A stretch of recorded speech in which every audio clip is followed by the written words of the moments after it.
Ada banyak ustadz sekarang Pak yang mulai bikin bingung masyarakat. Semua masuk neraka Pak. Bikin ceramah judulnya 140 kesalahan orang yang salat. Banyaknya itu. Nah rukunnya saja sholat cuma 13. Coba. Kesalahan-kesalahan orang yang berjamaah. Kenapa orang berjamaah kau salahkan? Kenapa bukan orang yang tidak sholat kau salahkan? Ada juga penceramah begitu. Neraka saja dicerita. Dibanting, dilipat, ditusuk pantatmu.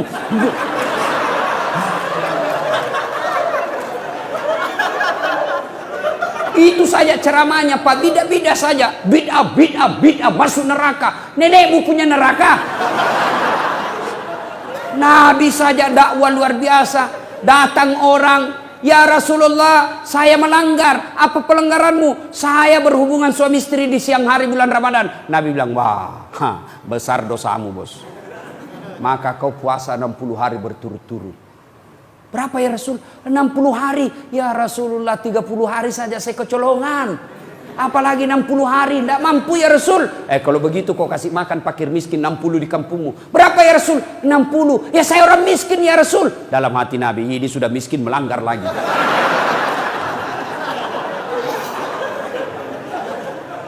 Kata Nabi kalau begitu, sudah, kau bawa ini kurma, bawa kau di kampungmu ini, kasih cari orang miskin. Ya Rasulullah, saya paling miskin di kampungku.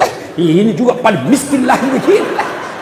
Apa Nabi marah? Tidak. Nabi bilang, ya sudah, kau makan sendiri itu kurmamu. Coba. Ini ada penceramah Pak, neraka aja nak cerita. Maulid bid'ah, Isra Mi'raj bid'ah, taksiyah bid'ah. Halal bihalal bid'ah. Kenapa? Tidak ada pada zaman Nabi. Maka apa yang tidak ada pada zaman Nabi, bid'ah sesat, masuk neraka. Kalau gara-gara bid'ah tidak pernah dilakukan oleh Nabi, maka tolong Anda ceramah jangan pakai mic. Kenapa? Tidak ada mic pada zaman Nabi. Maka silakan kau ceramah tidak pakai mic. Saudara-saudara sekalian, marilah kita mengucapkan puji syukur.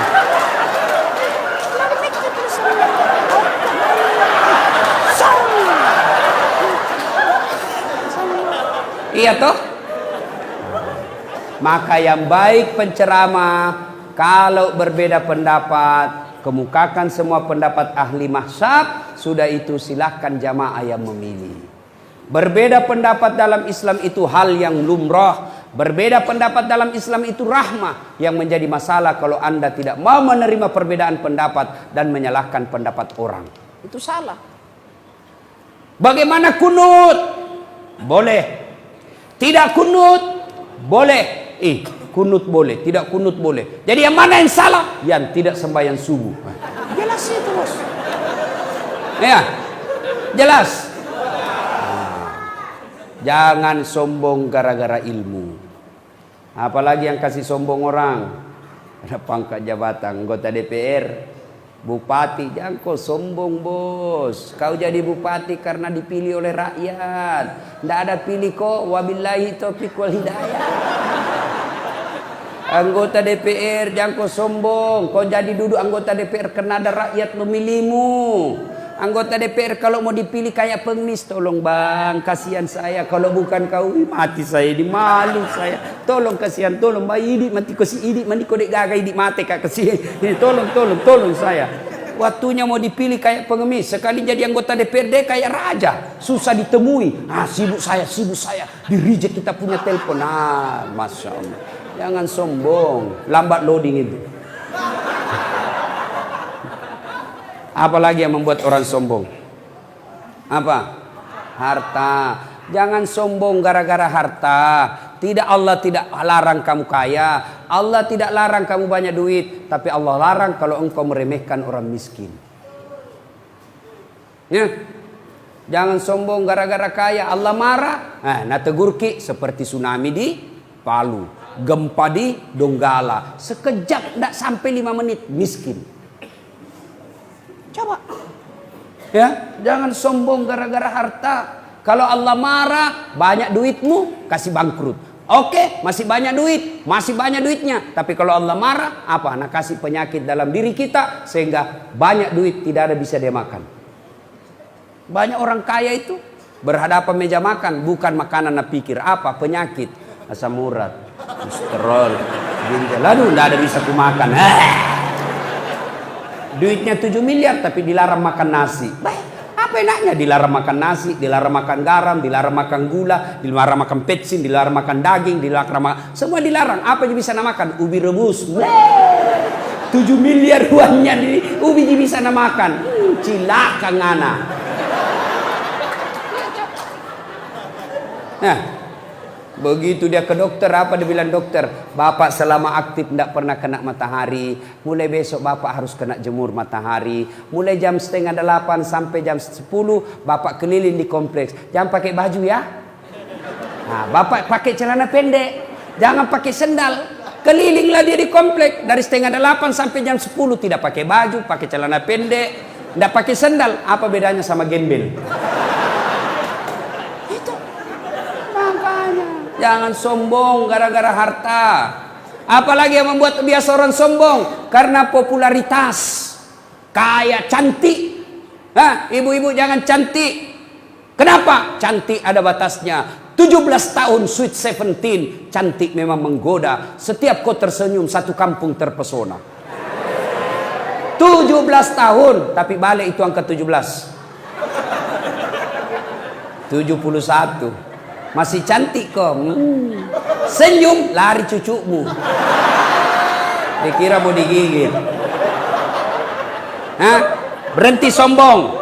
Allah tidak mencintai orang yang sombong. Allah melaknat orang-orang yang sombong. Kenapa? Sombong itu pakaian Allah, tidak boleh kalian pakai.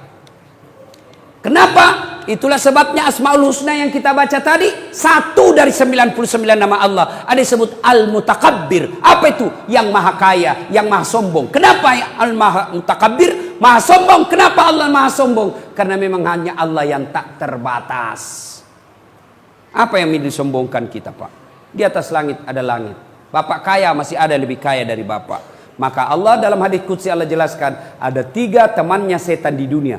3 temannya setan, Pak. Saya ulang, temannya setan di dunia. Satu diantaranya kata Nabi, ganiyun mutakabbir, orang kaya yang sombong. Kaya harta, hartawan sombong, temannya setan. Kaya pangkat, pejabat sombong, temannya setan.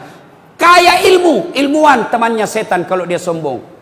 Kaya mukanya cantik rupawan, sombong, temannya setan. Tapi meskipun dia temannya setan, orang masih memaklumi. Kalau dia kaya, jabatannya tinggi, selebriti, cantik, orang masih bilang, iya tahu, wajarlah dia sombong. Dia kaya, ada pangkatnya, populer, cantik. Meskipun dia temannya setan, tapi memang ada jalannya dia sombong.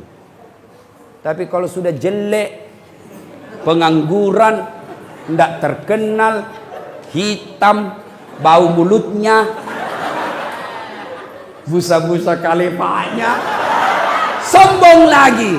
Bukan mahkotamannya setan, tapi kau sudah jadi setan cilaka. Ada sombong di sini? Ada. Sombong menyebabkan putus persaudaraan karena Anda meremehkan orang lain.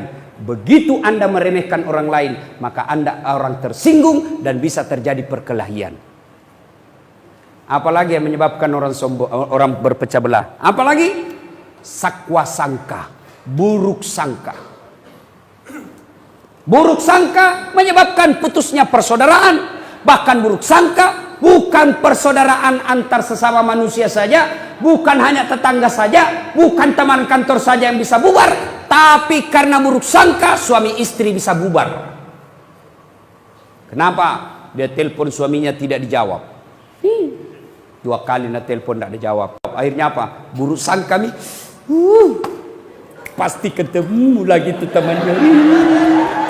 Si runtut sih.